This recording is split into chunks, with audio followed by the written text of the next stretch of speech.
정치뉴스의 넘버원 국회 라이브 원입니다. 시청자 여러분 안녕하십니까? 평일 오후 1시 국회에서 일어나는 정치권 소식을 빠르고 생생하게 전해드립니다. 6월 27일 목요일 국회 라이브 원 첫 순서 시작하겠습니다. 먼저 오늘의 주요 뉴스입니다.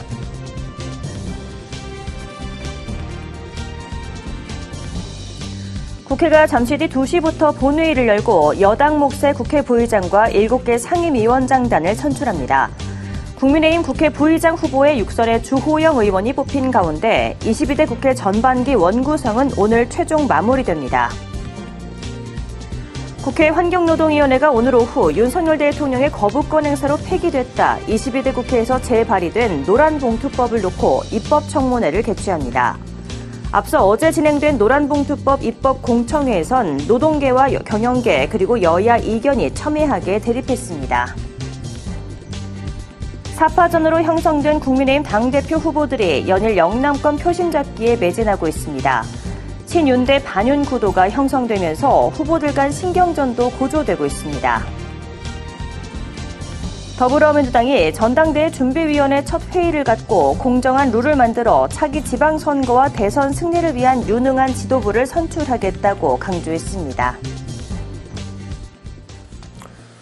네, 국회가 잠시 뒤에 본회의를 열어서 22대 국회 원구성 마무리 절차를 합니다. 여당 몫의 국회 부의장과 7명의 상임위원장을 본회의에서 선출하게 되는데 이에 앞서서 여당은 오전에 의원총회에서 주호영 의원을 국회 부의장 후보로 확정했습니다. 여야의 전당대회 레이스가 본격화되면서 후보들도 분주한 모습인데요. 취재기자 연결해 자세한 소식 알아보겠습니다. 이소희 기자. 네, 국회 중앙홀입니다. 잠시 후 2시에 본회의가 열리는데 드디어 원구성이 마무리되겠군요. 그렇습니다. 오늘 본회의에서는 22대 국회 개원 28일 만에 전반기 원구성이 마무리될 예정입니다.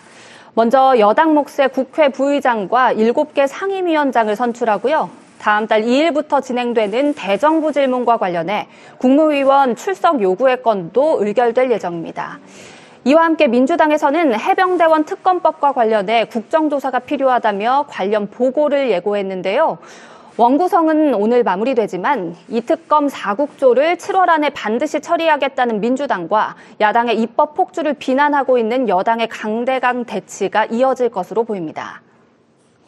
자, 이소희 기자, 본회의에 앞서서 오전에 국민의힘이 의원총회를 열었는데요. 국회 부의장과 7개 상임위원장 후보를 확정했군요. 네, 여당은 국회 부의장 후보로 6선의 주호영 의원을 선출했습니다. 4선의 박덕흠 의원과 경선을 치렀는데요. 우원식 의장이나 야당 부의장의 선수를 감안해야 한다는 이야기도 나왔지만 최종 결과는 주호영 의원이었습니다. 7개 상임위원장 후보도 내정됐는데요. 정무위의 윤한홍 의원, 기획재정위 송원석 의원, 국방위 성일종 의원, 산자위의 이철규 의원, 정보위 신성범 의원, 여가위 이인선 의원이 확정됐습니다. 외교통일위원장 후보는 경선을 치렀는데요. 김석기 의원이 안철수 의원을 앞서면서 후보를 확정지었습니다. 이런 가운데 의총에서는 사임을 표명한 추경호 원내대표를 재신임하기로 결정했습니다. 지도부는 오후에 추 원내대표를 만나 복귀를 요청할 방침인데요. 황우엽 비대위원장의 발언 들어보시죠. 재신임을 해주셔서 그 힘을 받고 제가 추 대표를 만나서 손을 꼭 잡고 다시 이곳에 올까 하는 생각입니다. 네, 환경노동위원회는 21대 국회에서 폐기됐던 노란봉투법 입법 청문회를 열 예정인데요. 오전에는 폐기물 관리법에 대한 입법 공청회도 열었는데 어떤 얘기가 나왔을까요? 네, 환노위는 오늘 오전 폐기물 관리법 개정안에 대한 입법 공청회를 열었습니다. 이 법안은 폐기물을 사용해 시멘트를 제조하는 경우 사용된 폐기물의 종류와 구성 성분을 공개해서 국민의 건강권을 지키자는 내용인데요. 한국시멘트협회 등 관계자들이 참석해 현장의 세부 의견을 청취했습니다.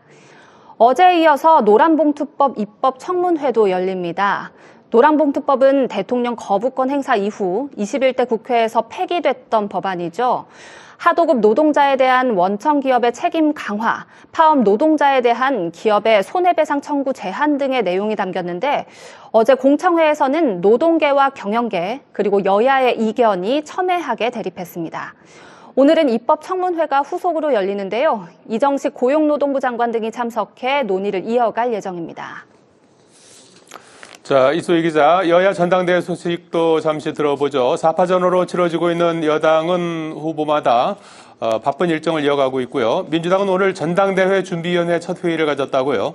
네, 그렇습니다. 여당 후보들은 영남권 당원들의 표심 잡기에 주력하고 있습니다. 2박 3일간 영남을 방문하는 한동훈 전 비대위원장, 오늘은 대구 곳곳에서 당원 간담회에 참석합니다. 원희룡 전 장관도 부산을 찾는데요. 오전에 박형준 부산시장을 만났고 오후에는 부산 당원간담회에 참석합니다.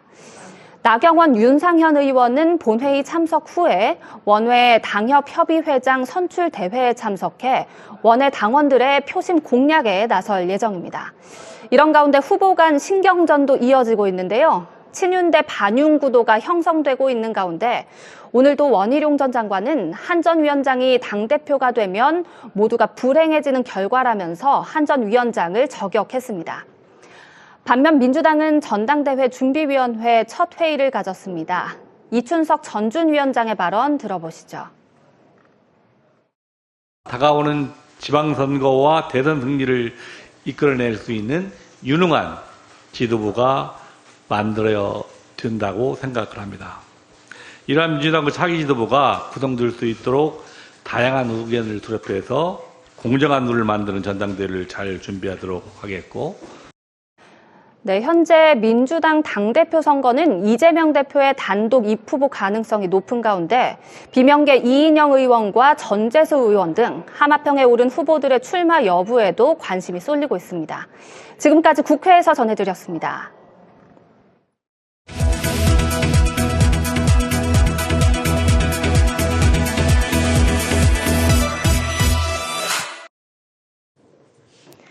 국민의힘이 화성공장 화재 사고와 관련해 근본적인 재발 방지책을 마련하는 데 역량을 모아야 한다고 강조했습니다. 황우여 비상대책위원장은 오늘 비대위 회의에서 소방장비와 대응 매뉴얼, 안전관리에 소홀했던 점이 피해를 키웠다며 외국인 노동자에 대한 피난 교육도 점검해야 한다고 말했습니다. 그러면서 중대재해처벌법이 적용되고 있는데도 사고가 계속되는 건 안전의식이 부족하기 때문이라며 우리 사회의 자성을 촉구했습니다.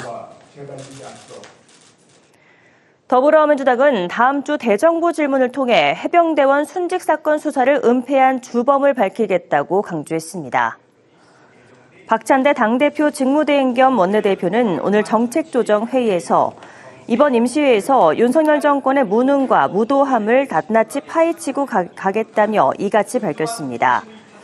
또 수사 외압의 장본인과 배우는 삼척동자도 알고 있다며 구체적 실체를 밝히기 위해 모든 노력을 기울이겠다고 덧붙였습니다. 국민의힘이 어제 정청래 법사위원장을 국회 윤리위원회에 제소한 것과 관련해 여야가 공방을 벌였습니다. 조지현 국민의힘 원내대변인은 정청래 위원장이 여당을 무시하고 일방적으로 회의를 진행했다며 이에 대한 당내 우려와 반발이 있어 어제 제소했다고 설명했습니다. 박찬대 더불어민주당 대표 직무대행은 여당이 상임위 개의를 지연시키고 퇴장하는 구태만 반복하다 법사위원장을 제소했다며 적반하장이라고 비판했습니다. 조국혁신당은 우원식 국회의장이 현행 20석인 국회 교섭단체 구성 요건을 완화할 필요가 있다고 언급한 것과 관련해 거대 양당의 협조를 촉구했습니다. 황운하 원내대표는 오늘 원내대표단 회의에서 혁신당이 정치개혁을 과감하게 추진하고 싶지만 교섭단체 구성 요건이란 허들 앞에서 허탈한 입장이라며 요건을 바꿀 때가 됐다고 주장했습니다. 또 혁신당이 지난 총선에서 12석이라는 적지 않은 의석을 얻었지만 완전한 연동형 비례제였다면 더 많은 후보를 내고 더 많은 의석을 얻었을 것이라고 주장했습니다.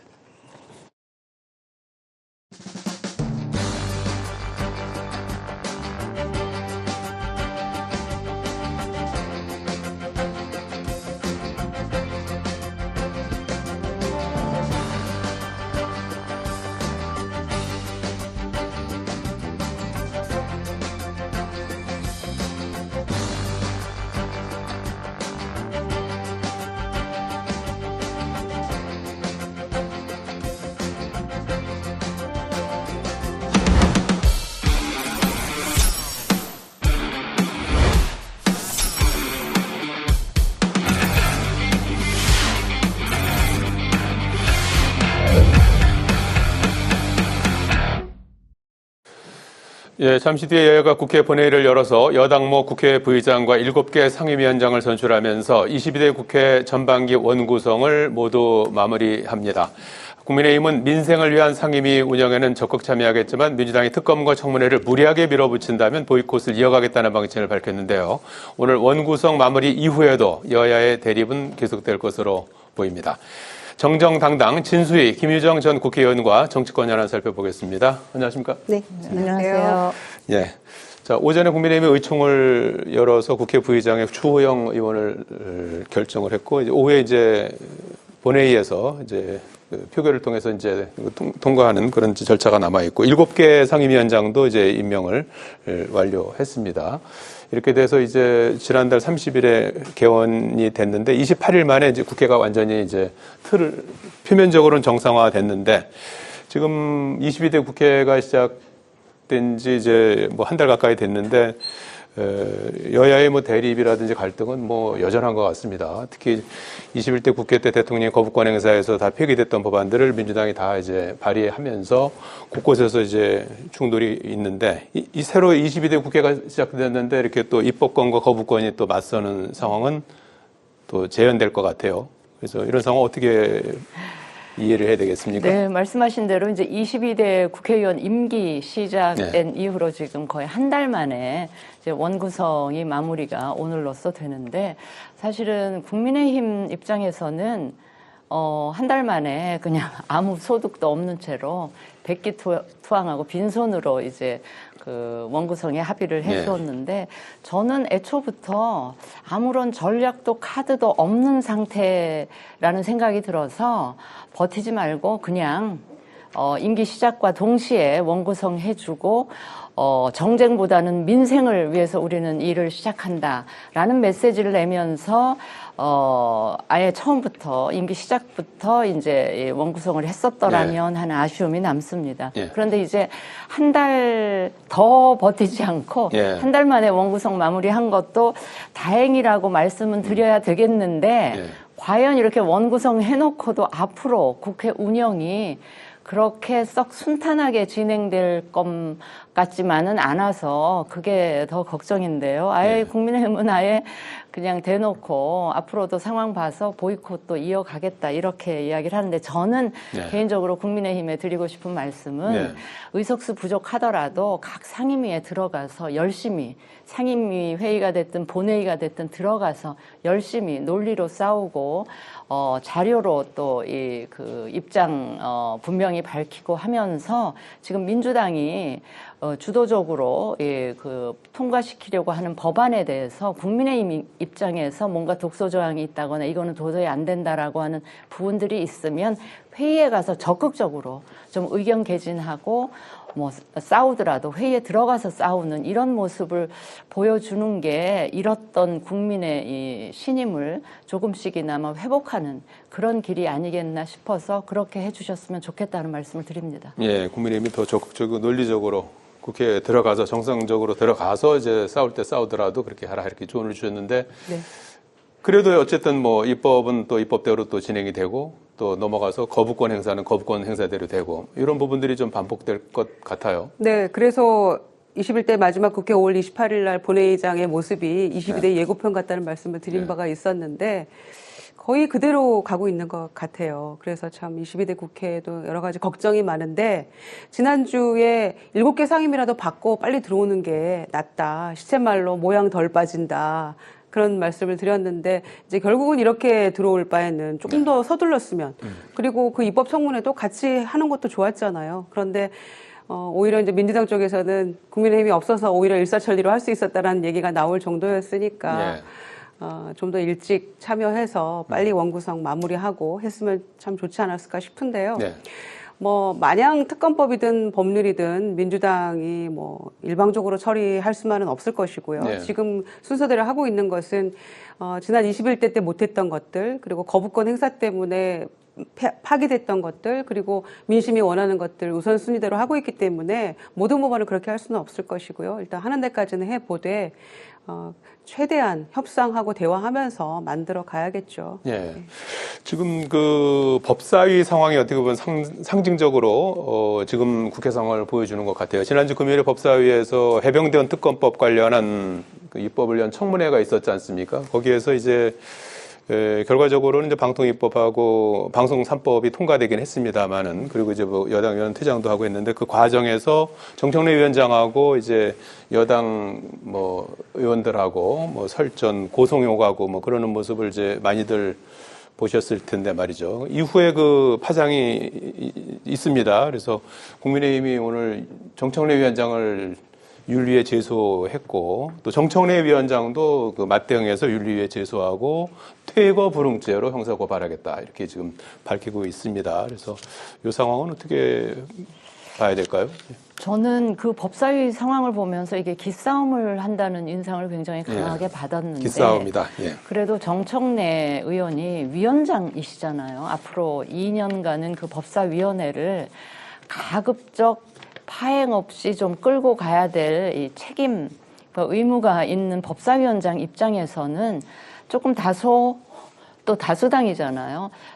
그러니까 겉으로 져주는 것 같은 모양새를 취하더라도 어떻게든 가급적 이 위원회를 제대로 파행 없이 이끌려고 굉장히 노력하는구나 이런 모습을 보여주셨더라면 좋았겠는데 그렇지 않았던 모습에 제가 굉장히 그 실망스러웠다는 말씀을 드리고요. 네. 어쨌든 앞으로 4년간 뭐 당은 다르지만 이 22대 국회를 같이 끌고 나가야 될 여당 의원들에 대해서도 일정 부분 또 양보 할 건 하고 이런 식으로 좀 위원회를 운영을 하는 게 그게 국민들이 보시기에도 국회에 대한 피로감 뭐 이런 걸 덜하게 하는 거일 텐데 일절 그런 뭐 단 그 양보가 1도 없는 이런 식으로 운영하는 게 과연 민주당에도 도움이 될까 뭐 이런 생각이 좀 들었습니다. 네, 네. 제가 저기 그냥 해병대원 특검법 청문회가 아니라 과방위 그 법안 올라온 법안을 처리하는 과정에 있었던 해프닝이었는데요. 그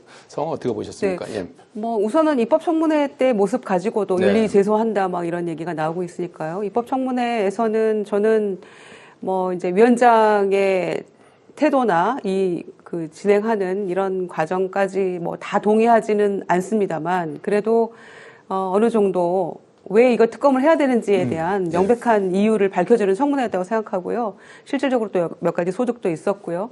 그렇게 생각하는데 25일 날 법사위 모습은 굉장히 유치했죠. 유치하고 또 하나 느낀 거는 국민의힘 들어오니까 시끄러워지는구나. 입법 청문회까지가 네. 참 좋았구나. 이런 생각도 아울러 하게 됐는데 방송 3법 당내 분위기는 그런 것 같습니다. 방송 3법을 뭐 날치기 처리했다고 지금 저렇게들 얘기를 하고 있는데 국민의힘은 그거는 그 처리는 할 수밖에 없었고 잘했다, 불가피했다 얘기하는데 이제 정청래 위원장의 태도나 이제 이런 진행 과정 이런 거에 대해서는 조금 이견들이 있는 것 같아요. 그런데 우리가 늘 염려하듯이 정치의 사법화에 대해서 늘 고민하잖아요. 그러면서 막 검찰에 대해서 비판하면서 또 검찰에 가서 고발을 해요.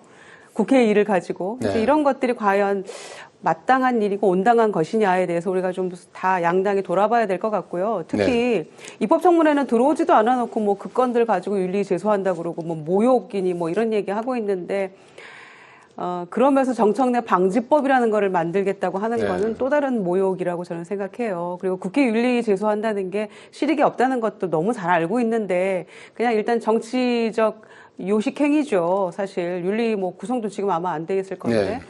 그래서 실질적인 소득 없는 일을 양당이 모두 하고 있는 게 아닌가 싶어서 가급적 지금 4년을 이렇게 갈 수는 없잖아요. 네. 그러니까 조금 대화 타협하고 간사간끼리 좀 합의도 하고 이렇게 원만하게 풀어갔으면 좋겠어요. 예.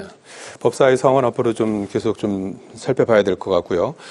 여야의 전당대회 상황을 좀 봐야 될 것 같습니다. 국민의힘에서는 러닝메이트 논란이 있습니다. 지금 한동훈 전 비대 후보하고 원희룡 후보가 러닝메이트를 두고 지금 뛰고 있지 않습니까? 그래서 이를테면 이제 한동훈 후보 같은 경우에는 장동혁, 박정훈, 진종호 최고위원 후보를 러닝메이트로 이제 해서 뛰고 있고 원희룡 후보도 이뇨한, 박진호 당협위원장 이 두 분을 이제 최고위원으로 같이 해서 이제 뛰고 있는 그런 상황이고 이제 러닝메이트를 두지 않은 윤상현 후보나 이제 나경원 후보가 이건 문제가 있는 거 아니냐, 줄 세우기 아니냐, 파벌 정치하려고 하는 게 아니냐 이렇게 이제 지적을 하고 있어요. 아무리 그동안의 관행이라 하더라도 이건 안 된다 이제 이런 입장인데 어떻게 이건 정리가 돼야 될까요? 그러니까 이게 전당대회 대표 선출 방식이 네. 지금 그 민심 당심 반영 비율은 좀 바뀌었지만 이걸 단일성 집단 지도 체제로 할 거냐 아니면 순수한 집단 지도 체제로 할 거냐는 바뀌지 않았어요. 네. 바뀌지 않았음에도 불구하고 과거 얼마 전에 그러니까 몇 번 지난 전대를 치르면서 있었던 지도 체제는 변함이 없는데 전에는 이런 런닝메이트 제도라는 게 이렇게 드러나질 않았거든요. 예. 근데 이번 전대 들어서 유독 대표 후보들과 최고위원 후보들 간에 이렇게 런닝메이트 식으로 이렇게 출마하고 지금 선거운동을 하는 것 같은데 그걸로 끝나면 좋은데 이 이후에 되고 나서 굉장히 당내에 뭐랄까 계파 정치랄까 파벌이 이루어질 확률이 지금 굉장히 높아 보여서 벌써 전대 끝나기도 전에 누가 대표가 되실지 모르겠으나 그 이후가 굉장히 걱정되는 이런 당이 지금 하나로 모아서 단일 전선으로 저거야와 맞서기도 지금 힘든 형국인데 108석밖에 안 되는 이 원내 의석 갖고 거기에서 또 대표가 누구가 되느냐에 따라서 당력이 쪼개지는 듯한 글쎄요. 이런 상황이 오게 되지 않을까 미리부터 이제 걱정이 후유증이 우려된다. 네. 그리고 개파나 네.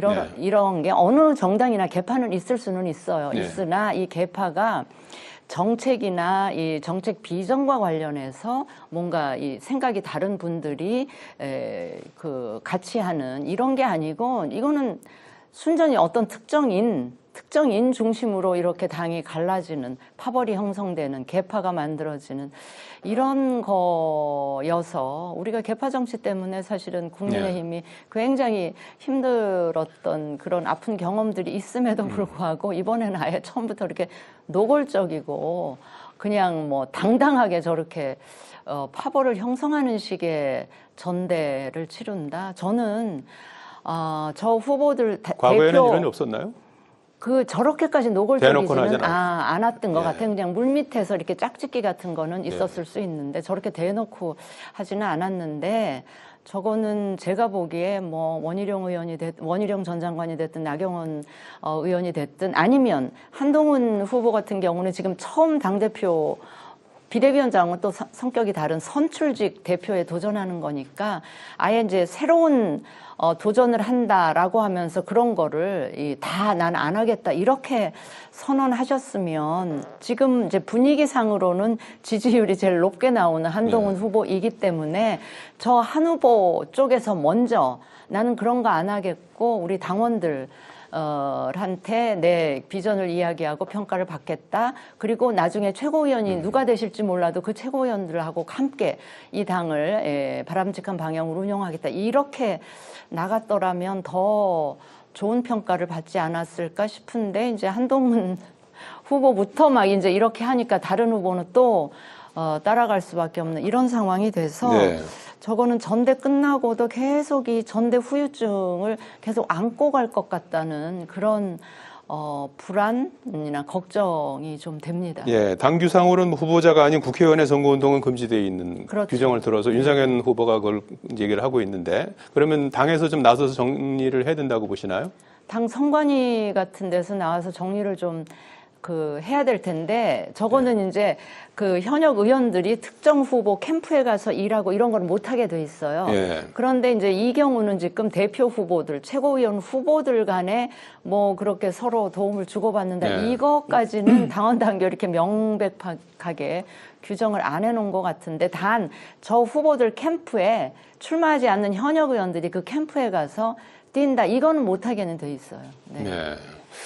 자, 일각에서는 이제 한동훈 후보나 원희룡 후보가 이제 배지를 달지 않은 외 신분이어서 그래서 이제 현역 의원들하고 같이 이렇게 러닝메이트를 둔 게 아니냐. 그리고 혹시 이제 대표가 됐을 때 또 당권 흔들기로부터 좀 이렇게 방패막이가 될 것도 염두에 둔 게 아니냐 이런 분석도 하는 것 같아요. 이 러닝메이트 논란 어떻게 네. 풀어야 될까요? 방금 말씀하신 그 두 가지가 다 포함되어 있다고 네. 생각하고요. 특히 이제 원해드리기 때문에 좀 새 분리기가 좀 필요한 시점이잖아요. 그러니까 이렇게 하고 있는 것 같은데 러닝메이트라는 표현도 하고 혹시 우리는 러닝메이트 아니다, 뭐 전략적 제휴관계다, 뭐 이런 표현도 하고 있던데 네. 그 말이나 같은 말이라고 생각하고요. 그래서 뭐 당원 당규상 이거 절대로 안 되는 일이다, 뭐 이런 게 아니라면 뭐 할 수 있는 일이 아닌가. 어차피 뭐 그 수면 아래에서 뭐 이렇게 전략적 제휴를 하나 드러내놓고 하나 사실 결과는 같은 거라고 생각하니까요. 근데 저는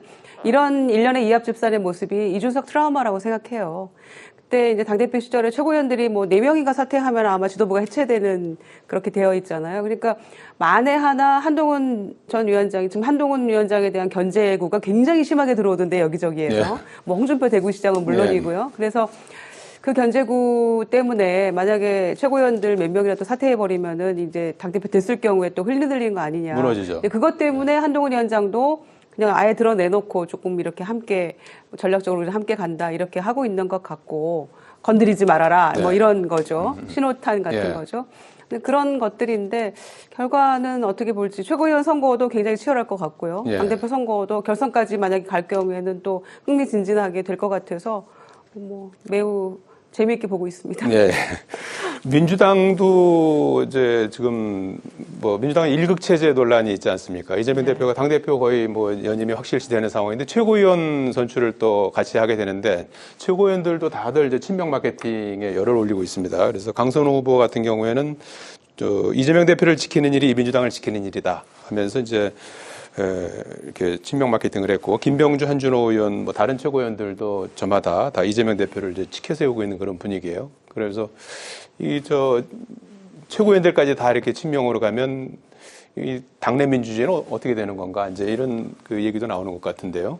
저게 지금 민주당 전대가 뭐 8월에 있다고 하는데 대표를 뽑는 것도 최고위원을 뽑는 네. 것도 저게 과연 최고위원도 그냥 민주당의 이제 연임이 확실시되는 이재명 대표가 그냥 거의 지명하는 걸로 차라리 하는 것과 다르지 않지 않겠나 싶어서 제가 네. 조금 전에 이 국민의힘 지금 이 전당대회 관련해서 굉장히 그 비판을 했는데 강도 높게 비판을 했는데 그래도 민주당보다는 국민의힘이 그래도 나은 것 같다. 역동성이 조금은 있어서 나은 것 같다라는 말씀을 드리지 않을 수가 없고요. 지금 민주당의 경우를 보면 제가 뭐 어디선가 그런 조금 강도 높은 여기서 그랬나 비유를 했었는데 지금 민주당은요. 네. 과거 박정희 정권 때 그 유신체제를 구축하는 이런 과정과 다를 바가 없어서 제가 그냥 이재명 버전의 이 유신체제 구축이다 이런 말씀까지 드렸는데 이런 식의 이 상황은 저는 민주당은 지금 민주정당 의 모습과는 굉장히 거리가 있는 모습이고 오히려 우리 정치를 한 40년 이상 뒤로 후퇴시키는 퇴행시키는 이런 분위기여서 저는 가끔 그런 생각을 해봐요. 자, 민주당이 만약에 이 과정을 거쳐서 집권을 한다. 집권을 했을 때 이 여당이 된 민주당의 모습이 과연 지금 국민의힘 모습보다 과연 나을까? 네. 하는 생각에 약간 그 생각하면요. 예. 제가 약간 좀 섬찟한 생각이 들 정도로 지금 민주당의 모습은 우리 정치가 추구하고 있는 향하고 있는 이 민주 정치의 모습과는 굉장히 동떨어져 있고 한참 후퇴해도 몇십 년 이전으로 지금 후퇴해 있는 상태다 하는 말씀을 드립니다. 네. 최고위원 후보들까지 이렇게 친명 마케팅하는 그런 상황 좀 어떻게 보시는지요? 예, 다들 거의 이제 이재명 대표 얘기만 하면서 주사표를 던지고 있어서 최고위원 각자가 가지고 있는 개인적인 정치적 소신이나 정책이나 비전은 무엇인가를 묻지 않을 수가 없고요. 이제 이런 식으로 되면 출사표 던지면 굉장히 많더라고요. 컷오프도 하게 될 텐데, 과연 이 모습이 수권정당으로서의 모습이라고 볼 수 있겠느냐, 이제 이런 문제도 있을 것 같고요.